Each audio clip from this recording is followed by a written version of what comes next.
Assalamualaikum saudara sebangsa dan setanah air. Apa kabar kalian semua? Semoga kalian semua baik-baik saja. Dikarenakan Bang Darel masih belum sehat, jadi yang bertugas membaca narasi masih Siti. Bagi kalian yang baru berkunjung di channel ini, selamat datang. Dan pantengin terus ya.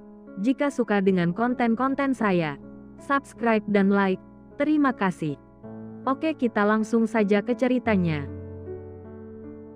Bab 30 Legenda Naga, Ras Alien, Dewa. Ya, di masa depan Anda mungkin akan melihat raksasa setinggi 20 meter. Makhluk sempurna yang dapat hidup selama ribuan tahun. Dan ras yang dapat terbang dengan sayap energi.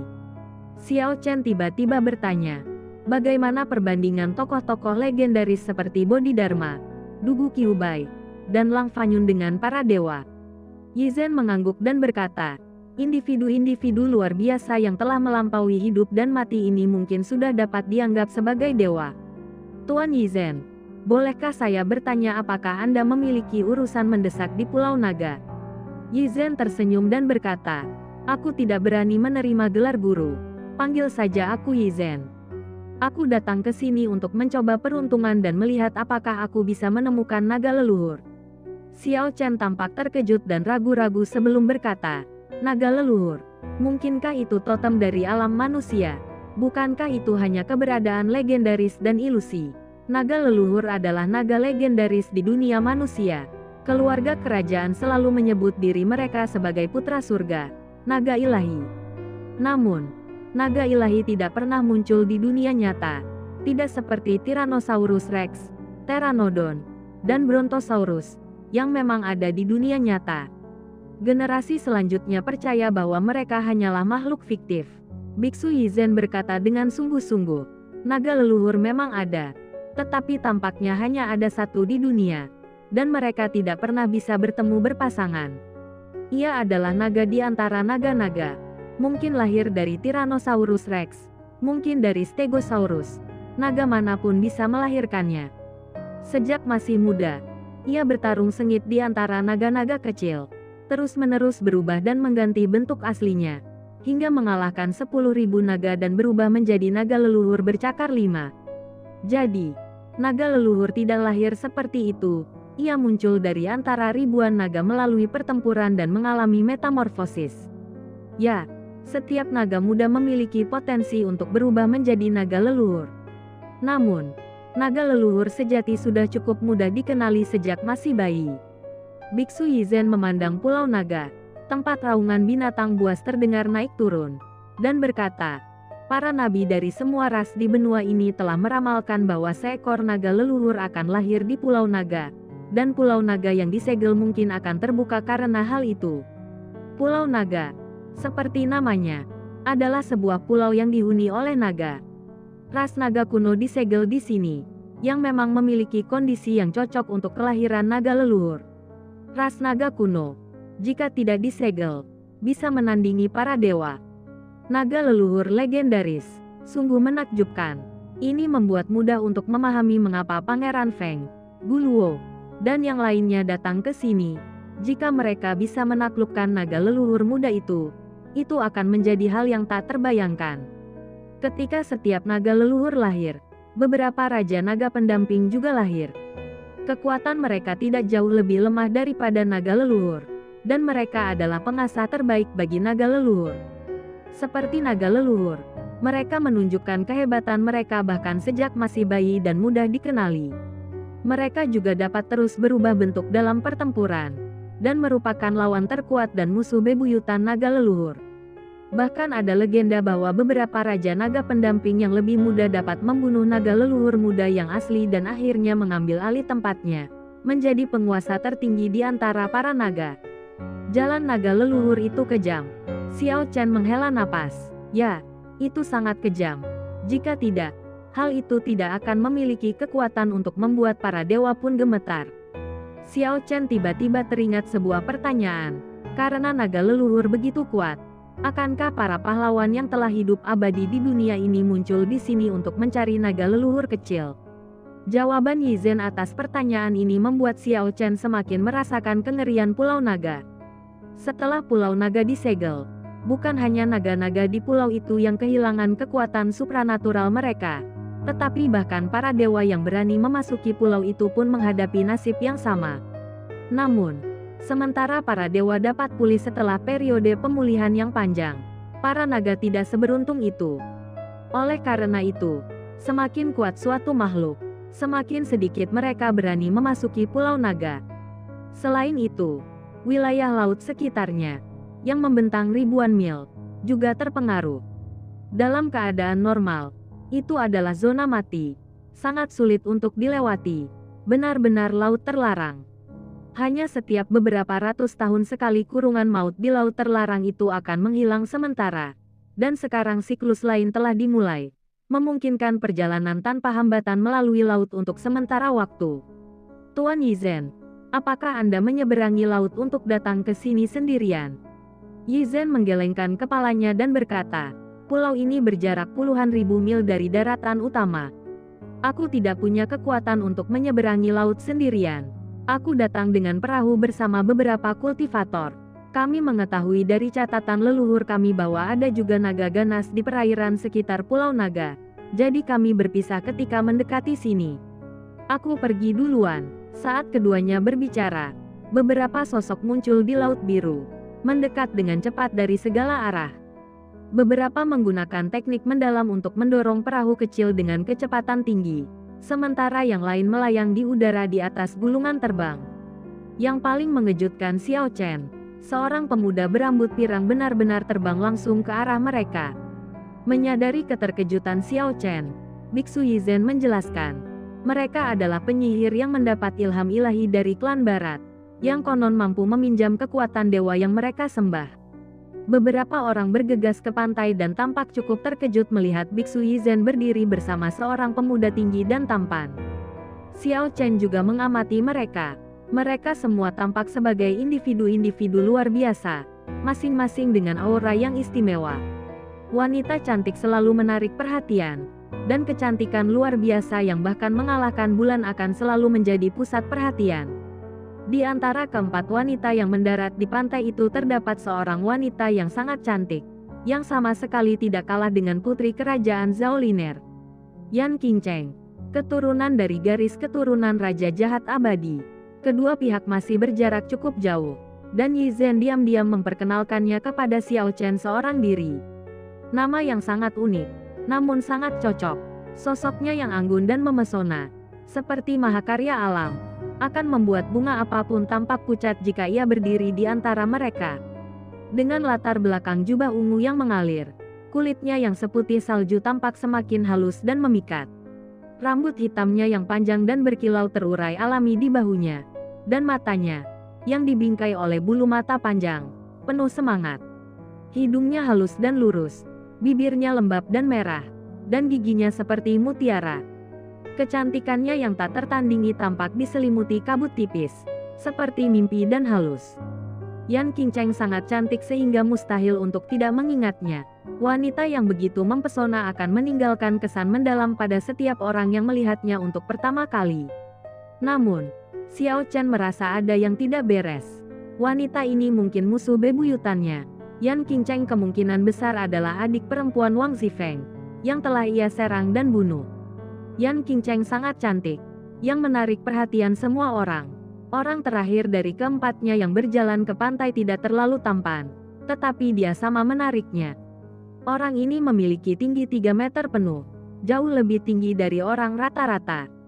Rambutnya yang panjang, berwarna coklat kekuningan, terurai longgar di bahunya. Ia memiliki alis tebal dan mata seperti macan tutul, serta penampilan yang gagah. Selain itu, ia memiliki sepasang telinga serigala yang tegak dan ekor harimau yang panjang dan kuat, yang benar-benar mengejutkan Xiao Chen. Biksu Yizhen berbisik kepada Xiao Chen, Kayo adalah seorang pendekar muda yang kuat dari suku barbar. Suku barbar memiliki populasi yang sangat kecil, tetapi mereka adalah suku pejuang alami dengan kemampuan bela diri yang tak tertandingi. Legenda mengatakan bahwa jiwa-jiwa binatang purba dan perkasa disegel di dalam tubuh suku ini. Oleh karena itu mereka juga dikenal sebagai suku binatang buas. Melihat Kayo yang setinggi 3 meter, Xiao Chen membayangkan kekuatan ledakannya yang dahsyat dan jiwa binatang buas yang menakutkan dan tak dikenal. Orang seperti itu pasti sangat pemberani. Suara pasir yang mengalir bergema di pantai. Dan yang mengejutkan, tanaman merambat hijau tumbuh dari pasir, melingkari seorang pemuda di depannya. Awalnya ia tampak biasa saja, paling tidak mencolok di antara 4 orang yang datang ke pantai.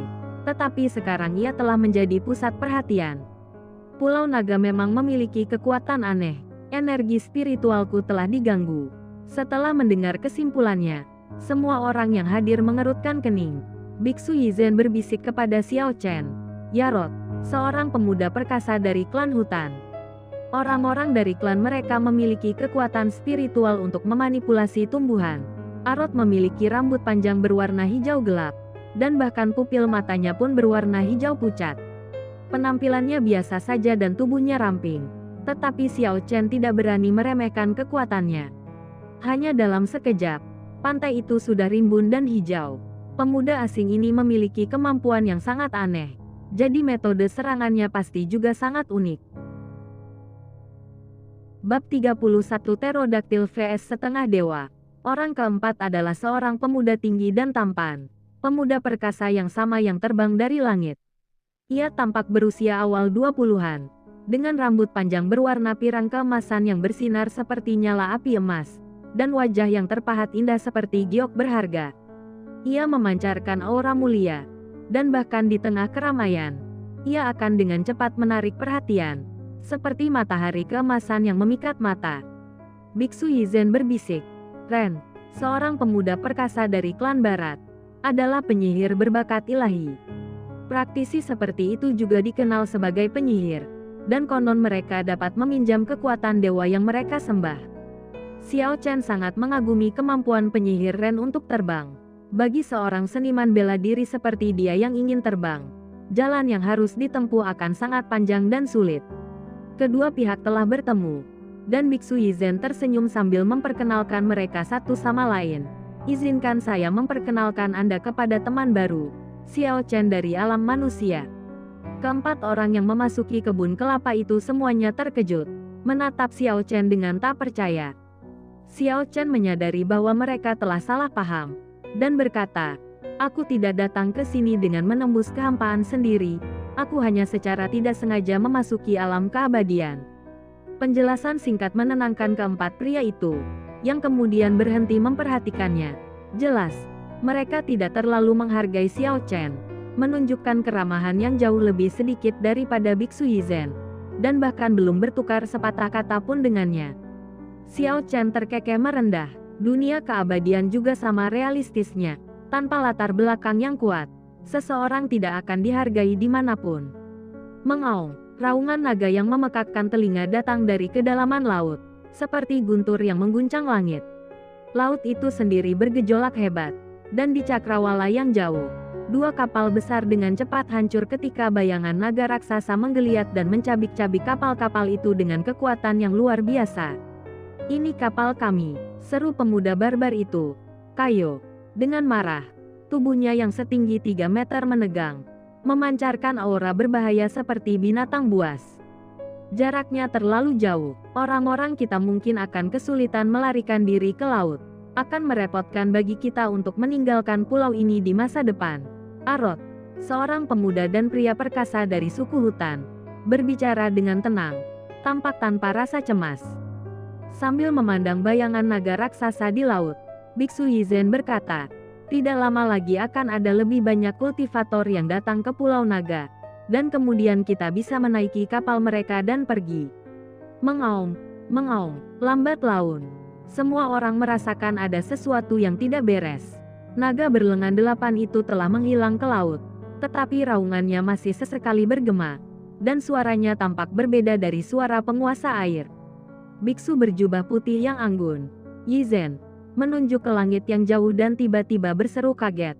Makhluk perkasa sedang bertarung melawan naga. Para tokoh muda berpengaruh di tepi laut itu semuanya sangat terkejut. Di langit yang jauh, bayangan seekor naga melingkar di udara. Sementara sesosok manusia dengan gigi melawannya, sesekali melepaskan semburan cahaya ilahi yang menyilaukan. Mereka yang mampu melawan naga mungkin tidak jauh dari status dewa. Pertempuran udara itu sangat sengit, dipenuhi cahaya yang menyilaukan. Manusia dan naga itu perlahan mendekati pulau dari kejauhan, dan sekarang pertempuran dapat terlihat dengan jelas. Itu adalah Pterosaurus. Panjangnya sekitar 15 meter. Sisiknya berkilauan dengan cahaya cemerlang, memancarkan tekanan yang sangat besar. Saat Pterosaurus mendekat, raungan binatang buas di sepanjang tepi pulau menghilang. Ini benar-benar makhluk yang menakutkan. Sepasang sayap naganya membentang hingga 30 meter, menciptakan bayangan luas yang menutupi langit. Angin kencang yang dihasilkannya dapat dirasakan hingga ke tanah. Xiao Chen tak percaya. Naga perak ini, yang memancarkan cahaya ilahi, dapat dengan bebas melepaskan kekuatan supernatural yang besar, dan tampaknya sama sekali bukan milik ras naga yang disegel. Kilat-kilat mengerikan menyambar liar dari mulutnya, disertai guntur yang memekakkan telinga dan menggema di langit. Kilat-kilat yang menakutkan itu saling berjalin di langit, menciptakan pemandangan kekuatan dan keganasan yang luar biasa. Selain itu, semburan api Pterosaurus yang tak terhitung jumlahnya keluar. Kobaran api yang dahsyat seolah membakar kehampaan, mengubah seluruh langit menjadi lautan api, dan aura menakutkan menyapu daratan. Tuan Yizhen, bukankah Anda mengatakan bahwa ras naga telah disegel? Bagaimana mungkin Pterosaurus ini dengan bebas melepaskan kekuatan supernaturalnya yang luar biasa? Xiao Chen akhirnya tak kuasa menahan diri untuk bertanya.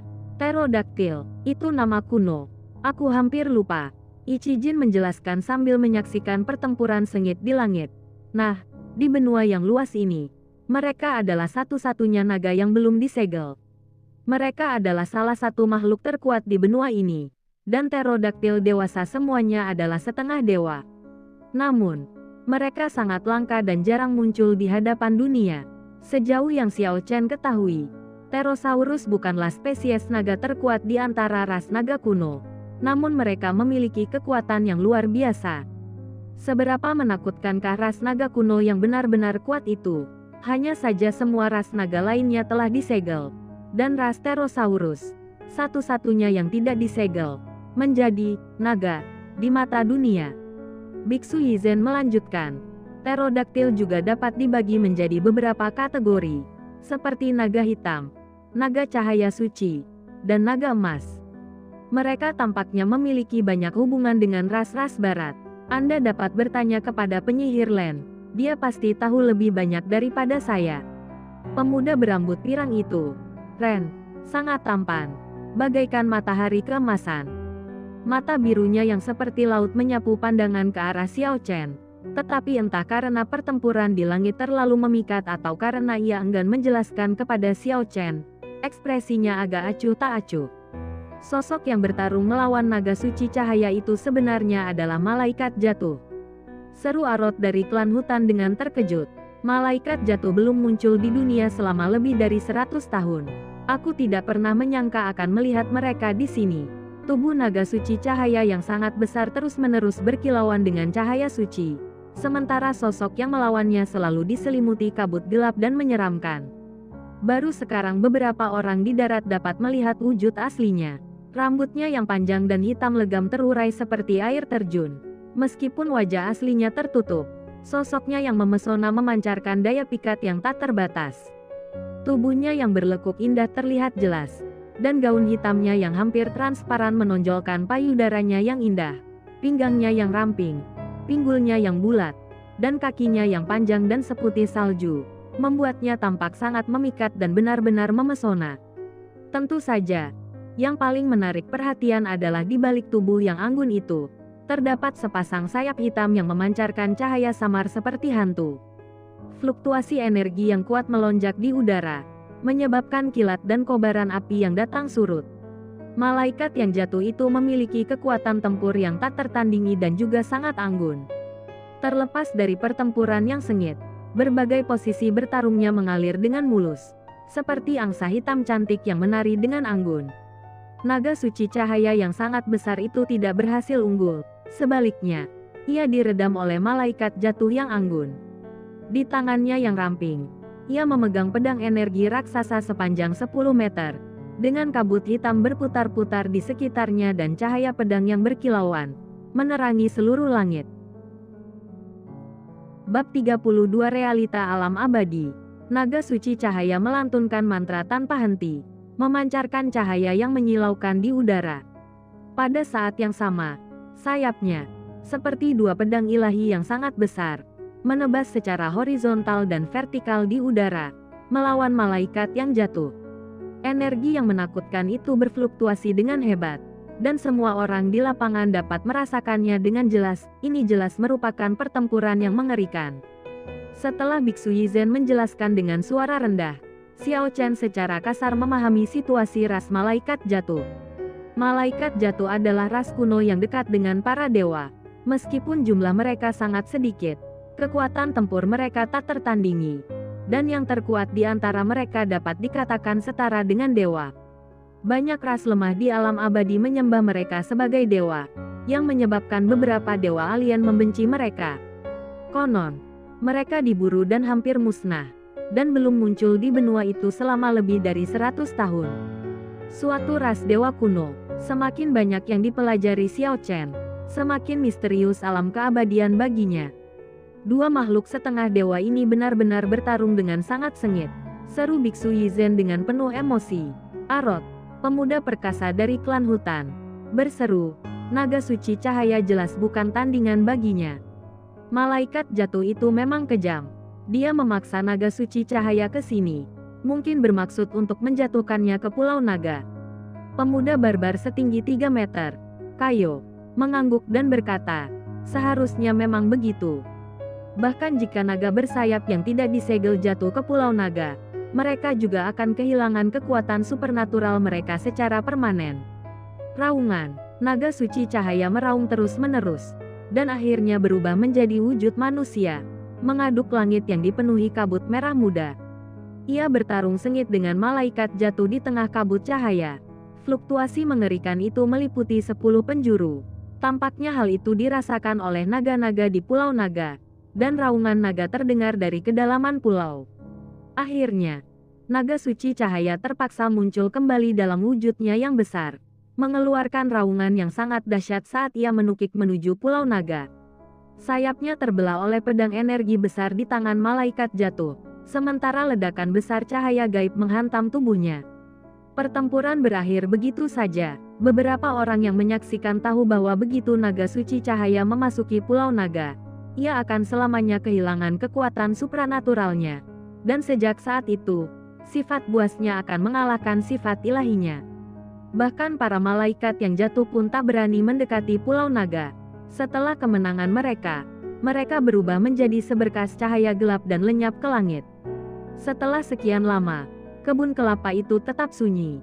Pertempuran antara para dewa setengah dewa ini jelas telah mengejutkan semua orang yang hadir. Pemuda barbar yang tinggi dan kuat, Kayo, yang setinggi dan sekuat baja, berbicara lebih dulu, dewa setengah manusia tetaplah dewa setengah manusia. Kemudian, menghadap Yan Qingcheng, Ren, dan Yizen, dia berkata, sekarang setelah semua orang tiba dengan selamat di Pulau Naga, mari kita berpisah. Arode dan aku akan pergi duluan. Arot, seorang anggota klan hutan yang muda dan perkasa, mengangguk kepada Yan Qingcheng dan para sahabatnya, lalu melangkah menuju kedalaman pulau bersama Kayo. Yang satu setinggi 3 meter dan sekuat kera raksasa, yang lainnya ramping dan halus seperti pohon willow, pasangan yang agak tidak biasa. Namun, klan barbar dan klan hutan telah bersahabat selama beberapa generasi, dan kemampuan mereka sangat saling melengkapi, jadi tidak mengherankan jika mereka bersama. Xiao Chen terkekeh merendah. Kedua sosok yang pergi itu sepertinya mengabaikannya. Ren, penyihir barat yang bersinar seperti matahari keemasan, tersenyum tipis kepada Biksu Yizen dan berkata, Guru Yizen, Peri Qingcheng dan saya telah memutuskan untuk bergabung. Apakah Anda ingin bergabung dengan kami? Yan Qingcheng yang sangat cantik memperlihatkan senyum yang dapat memikat semua orang, dan berkata, jika kakak senior Yizen dapat bergabung dengan kami bertiga pasti akan mendapatkan banyak keuntungan. Biksu Yizen berasal dari garis keturunan Bodhidharma. Setelah lenyapnya tokoh-tokoh besar seperti Lao Tzu dan Buddha, Bodhidharma telah menjadi tokoh terkemuka di timur. Bahkan si Zixuan yang abadi dan jahat, seorang pahlawan sepanjang masa, tidak berani menantangnya dengan mudah.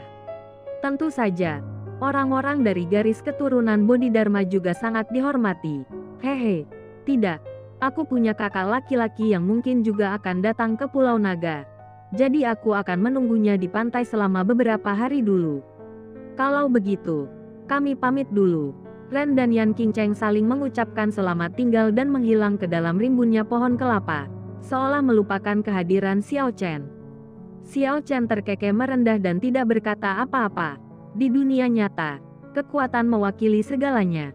Jika dia adalah seorang ahli kekuatan terkenal, tidak akan ada yang berani meremehkannya. Namun, dia tidak akan pernah meremehkan dirinya sendiri. Waktu akan membuktikan segalanya, mengungkapkan siapa ahli kekuatan yang benar-benar luar biasa. Setelah mengumpulkan cukup garam laut, Xiao Chen mengucapkan selamat tinggal kepada Biksu Yizhen di tepi laut. Dia perlu segera berurusan dengan Guluo dan Zhao Liner untuk mencegah kejadian tak terduga. Dengan munculnya dewa-dewa seperti malaikat jatuh dan naga suci cahaya, dapat diprediksi bahwa Pulau Naga akan dilanda kekacauan.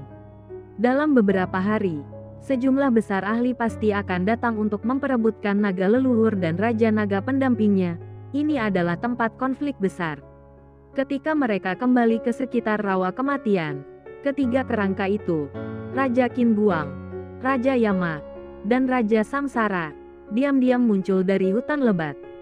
Ketiga makhluk undead ini benar-benar menganggap Xiao Chen sebagai rekan mereka. Yang mengejutkan Xiao Chen, ketiga kerangka itu sepertinya menyampaikan semacam informasi kepadanya. Rahang mereka membuka dan menutup berulang kali, menghasilkan suara krek yang konstan. Sementara cakar tulang putih salju mereka terus-menerus bergerak.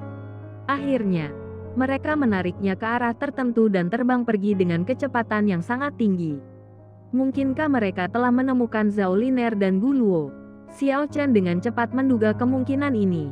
Setelah melewati berbagai gunung dan hutan sejauh sekitar 3 mil, tiga kerangka menuntun Xiao Chen ke pinggiran sebuah lembah. Dia belum pernah ke tempat ini sebelumnya, jadi tempat ini relatif asing baginya. Di luar lembah, pepohonan tinggi tampak rimbun dan hijau.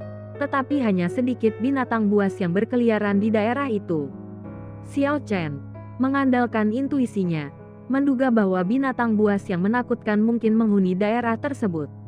Setelah diperiksa lebih dekat, ia menemukan banyak bekas cakaran besar di luar lembah. Tampaknya itu adalah bekas cakaran naga. Terdapat hutan batu besar di lembah itu, tanpa tumbuh-tumbuhan sama sekali. Kecuali pintu masuknya. Sisi-sisi lainnya berupa dinding batu yang curam. Xiao Chen dengan tajam merasakan aura naga yang kuat. Raja Reinkarnasi memberi isyarat kepada Xiao Chen untuk melihat ke depan dengan cakar tulangnya. Di hutan batu yang luas di depan, makhluk kolosal, berkilauan dengan cahaya perak, terbaring di sana. Ini adalah seekor naga. Meskipun dia tidak bisa melihat seluruh tubuhnya, dia merasakan deja vu. Xiao Chen langsung menduga bahwa itu mungkin naga suci cahaya yang baru saja bertarung melawan malaikat jatuh. Samar-samar, dia mendengar geraman naga yang lemah. Naga perak itu sepertinya sedang tertidur. Bab 33 Pohon Suci 7 Warna. Raja Qin Guang, dengan sangat berani, malah memberi isyarat kepada Xiao Chen untuk maju bersama. Karena mereka sudah sampai sejauh ini, tidak ada lagi yang perlu ditakutkan. Jadi Xiao Chen melanjutkan perjalanan bersama mereka ke hutan batu. Itu memang naga suci cahaya. Melihat makhluk kolosal ini dari dekat hanya memperkuat kekuatan dan kengeriannya. Tubuhnya yang besar seolah terbuat dari perak, diselimuti cahaya suci yang membuat seluruh hutan batu tampak mempesona. Ketika naga suci cahaya bertarung melawan malaikat jatuh, ia pernah mewujudkan wujud manusia. Namun, pada saat itu, langit dipenuhi cahaya yang menyilaukan, dan Xiao Chen tidak dapat melihat wujud dan penampilan manusianya dengan jelas. Sekarang, melihat tubuh naga yang sangat besar ini, yang sebesar gunung perak, sulit untuk menghubungkannya dengan sosok manusia yang melintasi langit. Postur naga suci cahaya agak aneh. Sayap naga peraknya terlipat rapat di belakang punggungnya. Kaki belakangnya berlutut. dan cakar depannya menopang berat badannya di tanah. Alih-alih berbaring, lebih tepat untuk menggambarkannya sebagai berlutut dengan hikmat dalam penyembahan. Kepala naga peraknya menunduk, dan tanduk naganya yang berkilauan menyentuh tanah. Dan ia pun tertidur lelap seperti itu. Dan dilihat dari ekspresinya, ia tampak sangat khusyuk dan puas. Apa yang sedang terjadi? Tiba-tiba, Xiao Chen memperhatikan cahaya samar yang beredar di hutan batu di depan naga suci cahaya yang berlutut. Dia dan ketiga kerangka itu melewati naga suci perak dan tiba di hutan batu sekitar 4 atau 5 meter di depan kepalanya. Sebuah pohon kecil, tidak lebih besar dari telapak tangan, dengan hanya 2 daun, dikelilingi oleh pelangi warna. Pohon itu berakar di hutan batu dan memancarkan gelombang energi vital. Pohon kecil yang menakjubkan, meskipun tingginya hanya setinggi telapak tangan. Siapapun yang melihatnya untuk pertama kali akan mengira itu adalah pohon kecil, bukan bunga atau rumput. Batangnya, setebal ibu jari, berkelok-kelok seperti naga, tidak memberikan kesan kekanak-kanakan. Sebaliknya, ia memiliki kesan yang kuat dan kuno, seperti pohon yang telah berdiri selama ribuan tahun. Di tengah batang yang melengkung, terdapat sehelai daun hitam, berkilauan seolah diukir dari giok hitam, jernih dan berkilau. Di bagian paling atas batang, terdapat sehelai daun muda yang baru tumbuh, warnanya putih susu yang mengejutkan, seolah diukir dari giok lemak domba, jernih dan tembus pandang, dikelilingi oleh cahaya kemerahan, sangat mistis. Sungguh menakjubkan bahwa satu tanaman dapat menghasilkan daun dengan 2 warna berbeda. Lebih jauh lagi, bunga iris berwarna-warni lainnya melingkari tanaman muda tersebut, membuat kita bertanya-tanya apakah warna baru akan muncul jika daun baru tumbuh. Pohon muda itu sungguh ajaib, menyerupai pohon muda yang penuh vitalitas tanpa batas dan peninggalan kuno yang memancarkan berbagai cobaan hidup yang tak ada habisnya. Ketiga kerangka itu saling pandang, lalu menatap Xiao Chen bersama-sama, dan akhirnya memberi isyarat agar dia menggali bibit pohon itu. Xiao Chen menggelengkan kepalanya berulang kali. Pohon suci ini sangat luar biasa. Jika akarnya diputus, bukankah itu akan menjadi pemborosan yang mengerikan? Selain itu, kemana mereka bisa memindahkannya sekarang setelah mereka berada di Pulau Naga? Di alam keabadian, Laut Cina Selatan yang luas dan tak terbatas dipenuhi dengan ombak biru yang menjulang tinggi, pemandangan yang megah dan menakjubkan. Pulau Naga bagaikan mutiara hijau di dasar laut. Seluruh pulau dipenuhi dengan tanaman hijau subur dan penuh vitalitas. Pohon-pohon purba yang menjulang tinggi dan tanaman merambat berusia ribuan tahun dapat dilihat di mana-mana, dan raungan binatang buas terdengar naik turun. Ini adalah pulau purba yang telah disegel selama bertahun-tahun yang tak terhitung jumlahnya. Sambil memegang pohon suci seukuran telapak tangan, Xiao Chen bergegas keluar dari lembah. Tubuhnya diselimuti cahaya cemerlang yang menari-nari seperti nyala api. Dia bergerak dengan kecepatan luar biasa, meninggalkan jejak bayangan di hutan. Dalam sekejap, dia mencapai rawa kematian. Ketiga kerangka itu juga melarikan diri sampai ke sini. Mereka sepertinya merasakan sesuatu akan terjadi. Dan sambil berlari, mereka diam-diam menoleh ke belakang. Di rawa-rawa, pepohonan kuno berdiri tegak, menghalangi sinar matahari dan membuat tempat itu sangat gelap. Melihat ketiga kerangka yang mengikutinya, Xiao Chen agak curiga. Mengapa ketiga makhluk undead ini tampak gelisah? Mungkinkah sesuatu telah terjadi? Betapapun ragunya dia tidak bisa berkomunikasi dengan ketiga kerangka itu. Dia mencoba bertanya kepada mereka beberapa kali, tetapi Raja Qin Guang, Raja Yama, dan Raja Reinkarnasi hanya menggelengkan kepala dan melambaikan tangan sebagai dengan jawaban. cepat mengepung area Begitu tersebut. mereka sampai Tampak di rawa, menyeramkan seperti ketegangan lempengan mereka batu menghilang. raksasa. Xiao Di Chen tidak tengah-tengah menganggap berdiri ketiga seekor kerangka kera itu berenang berakal 4. sederhana. Bulunya yang Sejak merah ia darah melihat berkilauan mereka menyeramkan berpura-pura di bawah menjadi sinar tulang bulan. belulang dan secara licik Dua pancaran menyergap cahaya, Ia seperti sudah kilat menganggap dingin, mereka sebagai makhluk memancar cerdas dari yang matanya setara. saat ia menatap dingin ke Dilihat arah dari tingkah laku Zhao Liner. mereka hari ini, Xiao Chen mereka memanggil ketiga sepertinya kerangka sudah itu ke mengetahui sisinya. keberadaan pohon Dengan suci munculnya sebelumnya. lebih dari selusin Tetapi kera mengapa raksasa mereka yang penuh bertindak dendam? hari ini? Hasil pertempuran mungkin Tiba-tiba, sudah dapat Xiao Chen diprediksi tak tanpa kuasa dia perlu menahan rasa melakukan merinding. apapun. Mungkinkah Namun ketiga orang ini tiba-tiba, begitu licik? cahaya yang sangat Mungkinkah ini menyilaukan kasus muncul di menjebak orang hutan, lain? dan hamparan Menggunakan kilat naga yang luas cahaya saling suci yang baru berjalin, saja jatuh ke seperti Pulau jaring Naga hari raksasa, ini sebagai kambing menyelimuti hitam. sekitar selusin Pohon kera aneh suci itu. sepertinya Dalam milik kekacauan seseorang. itu, Di rawa kecuali yang kera gelap, merah tua, sebuah pohon semua kecil yang kera aneh, raksasa lainnya tidak lebih tersambar besar dari petir. pohon palem, Tubuh mereka kejang-kejang dikelilingi dan oleh tidak awan dapat bergerak. berwarna-warni dan berkilauan Bahkan dengan kera cahaya merah yang tua pun cemerlang. goyah saat berdiri. Batang, Perubahan yang mendadak berpilin dan itu saling membuat terkait semua orang sekuat bingung. naga. Namun Dan pada dua daun saat itu, gioknya yang berbeda seekor warna jernih Pegasus seperti kecil, kristal dan putih bersih, berkilauan dengan halus cahaya seperti ilahi. giok, dan Sekarang, berkilauan dengan hal cahaya redup, terpenting adalah berubah menanam bibit menjadi suci seberkas ini. cahaya Akan perak dan menjadi melesat dosa ke jika sisi Zhao membiarkan Liner, hal yang begitu membawanya berharga pergi layu dan dalam mati. sekejap. Tapi di Peristiwa mana ini tempat yang terjadi cocok begitu untuk tiba-tiba. menanamnya? Dengan Xiao raungan Chen yang berada terdengar dalam seperti dilema. guntur di bawah Burung maut sinar bulan, dipenuhi dengan kera energi raksasa dan berwarna kabut yang merah darah menyeramkan itu di malam bergerak hari, dan mengeluarkan membuatnya percikan sangat listrik tidak saat cocok. ia terbebas dari Tiga kerangka kelumpuhan. mengelilingi pohon keramat Kemudian, itu.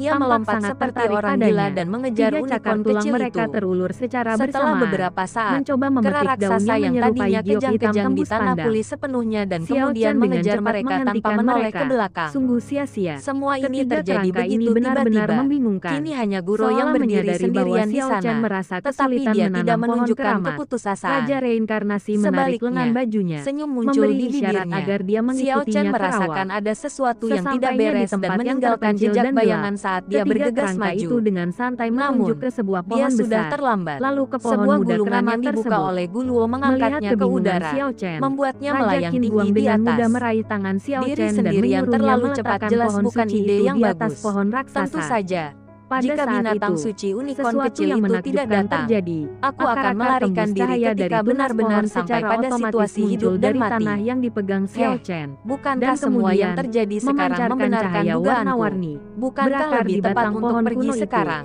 Mata Xiao Guluo Chen tampak kini jahat yakin saat bahwa dia ketiga menatap kerangka Xiao itu Chen pasti dengan pernah saksama. melihat pohon kecil ini Xiao Chen sebelumnya. tidak menunjukkan Jika kemarahan, tidak, mereka hanya tidak berkata akan dengan begitu dingin, akrab dengan "Kau sifat bermain mistisnya." api, bukan Disinai hanya di cahaya awal, matahari tapi terbenam. sekarang juga." Hutan yang dulunya Sambil menyeramkan kini berbicara, bermandikan dia cahaya membuat dari sebuah beberapa pohon gerakan kecil, di udara, tak lebih besar dan dari beberapa pohon cahaya palem. terang bersinar Tepat keluar, saat itu, seolah-olah raungan berubah naga menjadi terdengar tangan dari raksasa beberapa di mil udara, jauhnya. menyapu Xiao Chen pedang panjang melompat di ke samping kanopi pohon mayat-mayat kuno itu yang ke menjulang tangannya. tinggi dan melihat ke Kemudian kejauhan. dia melompat ke Dia udara dan menemukan terbang bahwa menuju sumber kanopi suara pohon itu adalah raksasa. lembah tempat Dengan pohon cepat muda itu baru memperpendek saja jarak antara digali. dirinya dan Guru. Naga suci cahaya Guru tampaknya telah berteriak mengalami ketakutan masalah, dan dan menunggangi raungannya gulungan menembus terbangnya, langit. melesat Di rawa menjauh. kematian, Xiao Chen ketiga meninggalkan kerangka itu bayangan di bergerak puncak dengan harmoni pepohonan yang yang menjulang mengejutkan. tinggi, lalu Mereka bergegas dengan cepat menuju kanopi berpisah dan pohon jatuh lain ke yang sisi bahkan lebih tumpukan tinggi. tulang di rawa. Dia Tak melangkah bergerak, di puncak seperti pepohonan, kerangka lainnya. berubah menjadi seberkas Melihat cahaya semua dan ini, mengejarnya Xiao selama Chen puluhan tercengang meter. dan benar-benar tak Akhirnya bisa mencapai kanopi berkata-kata. pohon kuno tertinggi di Ketiga daerah kerangka itu. itu ternyata Jarak berpura-pura antara mati. dia dan Pada Guluo saat yang menyempit dengan sama, cepat. dia Tubuhnya menyadari bahwa, memancarkan cahaya yang seperti yang telah menyilaukan, dia duga, seolah-olah ketiga mendidih kerangka karena itu telah kecepatan yang mengetahui berlebihan. keberadaan pohon suci Api sejak menari awal. dan berdenyut di Dan kali tubuhnya ini seperti tampaknya kobaran mereka api yang benar-benar mengamuk. menjadikan Pada naga saat suci itu, cahaya dia sebagai dengan kambing ganas hitam. melemparkan Tiga pedang kerangka panjang licik yang pertama tahu di cara tangannya. merencanakan sesuatu. Xiao Chen menyalurkan